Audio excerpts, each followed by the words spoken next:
Dans le village d'Olepolos, au pied du mont Kilimandjaro, des femmes et des filles chantent pour célébrer le don de l'eau.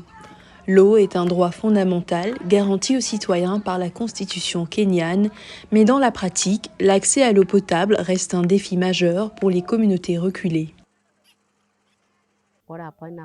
Nous avions l'habitude de marcher plusieurs kilomètres et passer la frontière pour aller chercher de l'eau en Tanzanie. Parfois, nous étions harcelés par les habitants là-bas parce que nous étions étrangers.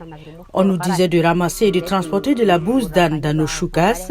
C'était vraiment du harcèlement. Le niveau de pauvreté était très élevé parce que notre bétail mourait par manque d'eau. Il pouvait y avoir de l'herbe, mais sans eau, le bétail ne peut pas survivre. Le manque d'eau dans les zones arides et semi-arides affecte surtout les femmes et les filles. Passer toute leur journée à aller chercher de l'eau, cela empêchait beaucoup de filles d'aller à l'école. La plupart des femmes adultes de cette communauté n'ont pas du tout été à l'école. Et donc nous voulions vraiment, vous savez, résoudre un problème qui les aiderait à transformer leur vie. Les habitants disent que la branche de l'ONG Water is Life au Kenya a fait une grande différence.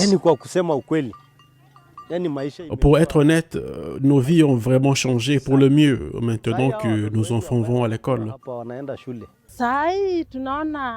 Maintenant, c'est comme le paradis, il n'y a pas de problème. Vous allez chercher de l'eau, vous faites votre lessive, les enfants sont propres pour l'école, vous avez plus de temps.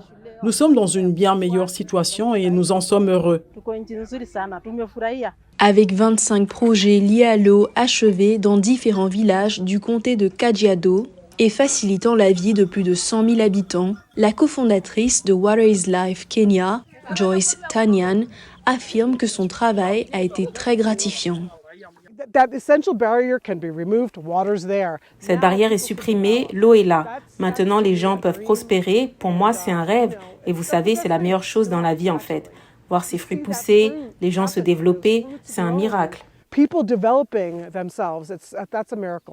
Le dicton « l'eau, c'est la vie » n'a jamais été aussi vrai qu'il l'est aujourd'hui pour les habitants d'Olepolos.